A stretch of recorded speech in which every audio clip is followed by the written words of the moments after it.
everybody, I'm Dr. Sarah Wooten. Thank you so much for tuning into my channel. And in this video, in this post, I'm going to be chatting a bit about seasonal allergies, food allergies, flea allergies, all the allergy kind of things that we commonly see in dogs and cats. The thing about allergies, friends, is they are common in dogs and cats. And in fact, skin problems are one of the top 3 reasons that dogs or cats are taken to a veterinarian, and they can cause so many problems. They are actually one of the most frustrating things. That when I was in clinical practice, I practiced for 16 years, and I saw itchy pets every day. Every day I saw itchy pets. And I remember being kind of frustrated in practice because I didn't have a good answer as to why these pets were having itchiness, right? We're not seeing animals in the wild have the same kind of problems, so why were our domestic animals having so many issues? It's been a passion of mine to help you learn how to hopefully manage allergies if your pet has them, or avoid them if you can, and give you all the education that you need so that you're not showing up in an office where I'm working, talking to me about these allergies. You are already empowered to take care of things on your own, and you know when to see a vet, and you know what to do. The thing about allergies is a lot of people think if their pet is itching that it's a flea allergy. And yes, that is one of the most common allergies in dogs and in cats, but it could also be something called seasonal allergies. There's actually 4 major allergies out there. The one that's really common is the seasonal allergies. It's also called atopy. It's also called atopic dermatitis. Those may be the words that you hear your veterinarian saying. And this is itchiness that happens seasonally. It's not year round. And it tends to be worse in the spring, summer, and fall. Kind of gets a little better during the winter. But the thing about atopy is it's often progressive. It gets worse year after year after year. And these guys are itchy on their paws and their armpits, on their bellies, and their faces and their ears. Lots of places. And they can get secondary infections with yeast or bacteria that can make the skin very red. It can cause odor. It can make the itching worse. It's really frustrating. And there's no quote unquote cure for seasonal allergies. Most of the time, what you're doing is you're managing the symptoms. I know that doesn't sound very great, but it's true. The only way to really quote unquote cure them is through allergy testing. And the best way to do that is with skin allergy testing. And that can be pretty pricey for a lot of people. So there's not a lot of people going for that, but it is the best way to diagnose it. And then you can quote unquote cure them-ish by giving them allergy shots over time to lower their sensitivity to whatever it is that they're reacting to. Maybe it's pollen, maybe it's insect particles, maybe it's mold, maybe it's dust mites. Could be so many things. Sometimes it's even a cat. Isn't that crazy? So the thing is with the seasonal allergies, if your pet has them, you are best served by getting out ahead of it and being proactive. So if you know that your pet has itchiness in the spring associated with certain pollens, or maybe they have itchiness in the fall due to mold spores or things like that, then you know to start treatment ahead of time to manage them. And the reason being is because allergies are caused by chemical messengers, one of the main ones being histamine, right? We talk about antihistamines, which is what we take for our seasonal allergies. And in fact, you can give antihistamines to dogs as well to manage their seasonal allergies. And we'll talk about that in a second. But what gets released is histamine. And histamine causes all the itching and the flare-ups and the scratching and all of that. So you want to get out ahead of it by avoiding the allergens if possible. And you want to start with antihistamines early, and also soothing shampoos, sprays, wipes, all those things. You want to start before the symptoms start. So if you know that they have problems during September, start last week of August, right? As soon as you see them start to itch, that's the time to get going, because if you have a dog with mild seasonal allergies, you can often manage them at home without veterinary intervention by minimizing their exposure, using antihistamines as directed, and wiping their allergens off of them because one thing that we know is the longer the allergen sits on the skin, the more time the immune system of the dog or cat has to interact with that allergen, boom, creating the itching that you see. So when they go outside, if they're allergic to pollen, when they come back inside, you wipe them off. What do you wipe them off with? Well, one of my personal favorites is this cool product here called HICC, H-I-C-C. It's hypochlorous acid wipes. And the reason why I like this one in particular is because it's stabilized. We know hypochlorous acid is awesome. It's anti-itch, it promotes healthy skin, it kills bacteria, it kills fungus, even kills COVID-19. But it doesn't work if it's not stabilized. So this ingenious little company figured out how to stabilize it. It's a little funky because you have to squeeze this to get the hypochlorous acid to go down into here where the wipes are, and then you open it up and you've got some awesome grooming gloves if you are interested in these products. And if you do have a dog or cat with any kind of skin problems, I highly recommend these because I haven't seen anything come along in such a long time that I'm so excited about. But start wiping them off early before they have symptoms or as soon as they start to have symptoms, and you're more likely to manage their symptoms at home just like you manage your seasonal allergies without having to go into a veterinarian with a full-blown ear infection or skin infection, or they tore all their hair out because they have hot spots. So you start early. This stuff works really well with seasonal allergies. It also can help with skin fold problems. If you have a little wrinkly, smushed face dog or even a cat, you can use these to clean out their skin folds. Works really well if they have itchy paws. So if you look at your dog, and especially white dogs, and they have brown staining on their toes, that's because they're licking a lot. And it's usually because they're itchy. Sometimes it's because they hurt, but it's usually because they're itchy. And you're like, well, I don't know if they're itchy. They're itchy. If their feet are stained brown, they're itchy. Stuff like this is amazing. Can you use the oatmeal shampoos and soothing shampoos and things like that? Yes, right? But who has time to bathe all the time? These are more convenient because you just use them and wipe them off. Again, they work better if you start early.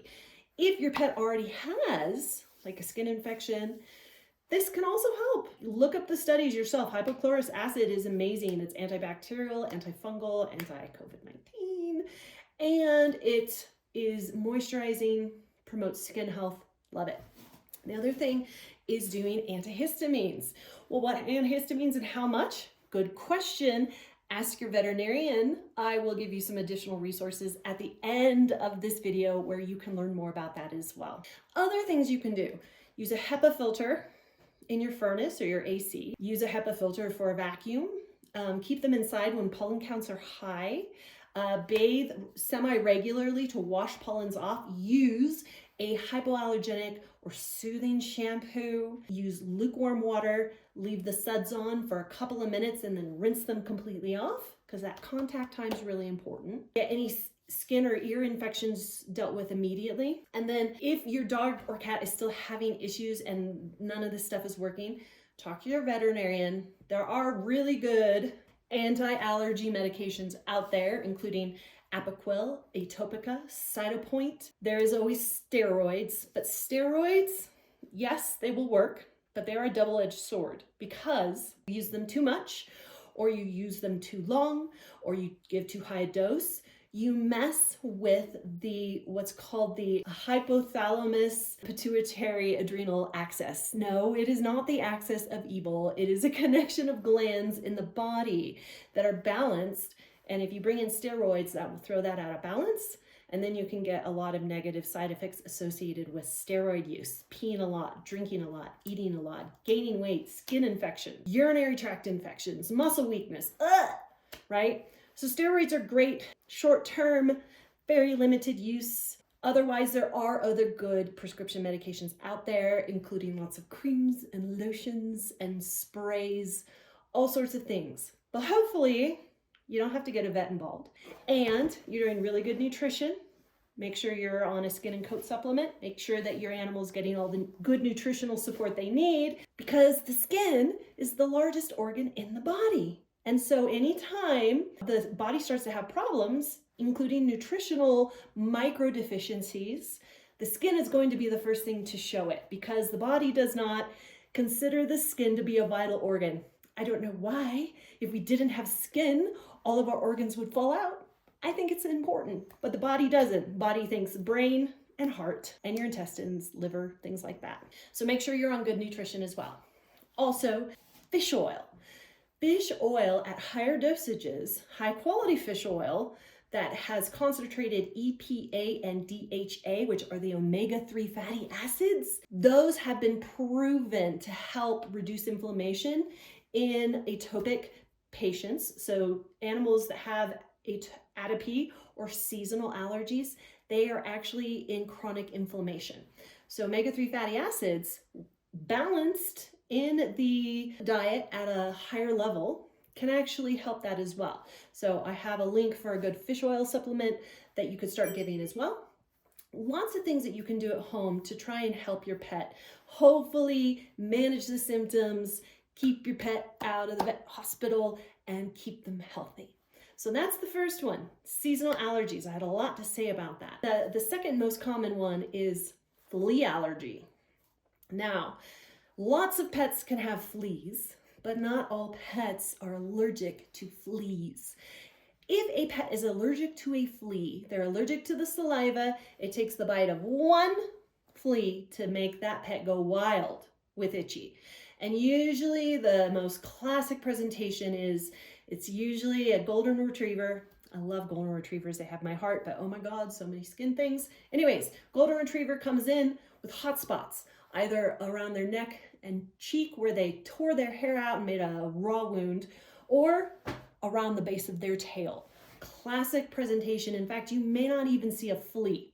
It could jump on, bite, jump off, dog goes crazy. Those are hard for pet parents because they're like, but I don't even see fleas. Well, if your pet has a flea allergy, then they are more likely to get bad symptoms with just the bite of one flea. In cats, they can also develop the hot spots. They can develop something called miliary dermatitis. Such a fancy word. All that means is crusty bumps. You pet them and you feel crusty bumps all over their body. That is another classic sign of fleas, flea allergy dermatitis. If you part the hair and see dirt on your pet's skin, take it, put it on a paper towel, run it under some water. If it turns red, that is called flea dirt. That's a really nice name for it because it's actually flea poop. It's what the fleas poop out after they have a blood meal. I know, it's gross. I get it. But that is a very common allergy. I used to see flea allergies when I practiced in California all the time, every day, all the time. So the thing with flea allergies, the best thing to do is obviously keep them on really good flea control. You want something that kills really quick, lasts a long time, and if you talk to a veterinarian about this, they will also recommend an insect growth regulator. And all that means is that the flea cannot mature to an adult. So it's basically flea birth control, but what that does is that actually keeps your pet free of creating any more, being a breeding ground for any more fleas. So obviously you got to kill the fleas and keep them off, but you want to keep them from breeding as well. There is a lot more to managing a flea allergy dermatitis, which is why I wrote a blog post, and I'll get you the link for that. Because if you live in a warm area and you have a lot of fleas in your area, and then you start to kill fleas, you actually will see more fleas before you see less fleas, because that's just how these crazy little bloodsuckers work. So I do encourage you to check out Dr. Dryden's website. His nickname is Dr. Flea. He has a lot of good recommendations on how to get rid of heavy flea infestations. You can also use these wipes. I love these wipes for animals that have flea allergy dermatitis. But again, the main thing with the flea allergy dermatitis is stopping the itching quick. You usually need a vet for that, and also keeping the fleas off your pet, all pets in the household, and treating your environment as well. Don't forget, the most common flea in dogs and cats is the cat flea. The cat flea. And so they can jump back and forth between dogs. And so if you have your dogs on flea control, but maybe not your outdoor cat, well, guess what? Your outdoor cat is a reservoir for fleas. And if your dogs have a flea allergy dermatitis, it's not going to go very well. So you have to treat all of the pets. The other thing to think about fleas, I know we're talking about allergies, but this is one more thing. They can carry infectious diseases, most famous for tapeworms. Gross. So if you keep the fleas off of your pets, you're going to keep those other critters out of your life as well. Another common allergy, not so common as flea or seasonal, but we do see it, is a contact dermatitis. This is when a dog or cat comes into contact with something that is an irritant to their skin. Doesn't matter, it could be so many different things. It could be detergents, or it could be certain types of fabric, or it can be certain types of flooring, or it can be certain types of mulch or cedar or plants or lots of things, right? But what you'll see is that the pet only has a problem where they touched that allergen, whatever is causing them to be irritated. They don't have any anywhere else in their skin, and it usually ends at the hairline because the hair protects them from having their skin touch it. So it's often on bellies, necks, faces is where we tend to see it. This can also, I know I keep going back to these and I think it's so funny because I totally ripped open this box so fast. There's another box over here and I was like, yeah, I'm so excited, so you can tell. But if you have a dog with a contact dermatitis and you have some of this on hand, you can just squeeze it in there, get the wipe out, wipe them off, and it's a really nice way to be able to get them the relief that they need quick. If the skin's really angry and red, you will probably want to give them a bath and talk to your veterinarian as well. And then don't have them touch whatever that thing is again. The fourth most common allergy that we tend to see in dogs and cats is food allergy, but it's a lot less common than flea and seasonal. A lot of people see their animal itching and go, oh, they must be allergic to gluten. Okay, well, that's not a thing. Okay, it is a thing in select lines of Irish setters, which are the only animals that we've seen that have something akin to celiac disease. What is more likely, if they are having a food allergy, which are a lot more rare, is they're allergic to the protein that is in their food. Chicken, beef, pork, dairy, eggs, soy. Those tend to be the most common because those are the most common proteins that are used in pet food. And generally speaking, this pet has eaten this food for a while because it takes a little while for the immune system to ramp up and have a reaction. So they've been eating this for a while. It's not seasonal, it's year-round, anytime they eat the food. And oftentimes these pets will have gastrointestinal signs along with skin signs. So they will have gas, maybe soft stool, maybe picky appetite, maybe increased gut sounds. All of those things to say, you're probably dealing with a food allergy in both dogs and cats. There is no test for food allergies. So all those little at-home food allergy tests that you guys are probably buying with the best intentions for your dogs and cats, worthless. They don't work at all. We don't even have any tests in veterinary medicine.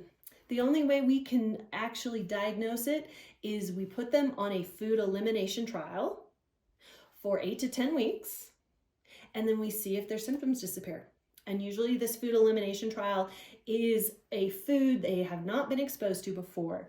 It's a limited ingredient, has one protein, one carbohydrate, and it's a protein they've never eaten before. So something crazy like kangaroo or alligator or deer or rabbit, something exotic. And then it's a novel carbohydrate as well. And during this time, they cannot eat anything else. Nothing, not one thing, not even a flavored Heartgard tablet. Because if they do, then you have to start the whole test over. And if their symptoms disappear, most likely a food allergy. If their symptoms don't disappear, then you have to keep looking, you have to keep investigating. And then the only way to really diagnose it is put them back on their old food, see if the symptoms return. Most people don't want to do that. They're just like, nope, I'm good, doctor. I'll just stay on this food. It could also be a hypoallergenic diet or a hydrolyzed diet, which is very interesting to me because they take the food and remove all of the antigens or the allergens off of the protein and then deliver it to your pet as a pure protein. So there's different options. They are almost always prescription foods, therapeutic foods that require a veterinarian to prescribe it to you. And the reason being is because this food is a bit more expensive, it's a bit harder to make, and not all pets need to eat it. It has to be made on specially cleaned rollers so there's no contamination, etc., etc. So if your veterinarian suggests a food trial, know that you're going to have to buy whatever food it is that they're going to give you, or you can talk to them about home cooked diets, but make sure you work with a board certified nutritionist when formulating that recipe so that you do not get nutrient imbalances. Yeah. So the other thing about these food trials is GI signs tend to resolve within 2 to 4 weeks. Skin signs take longer because the gut cells turn over faster than skin cells.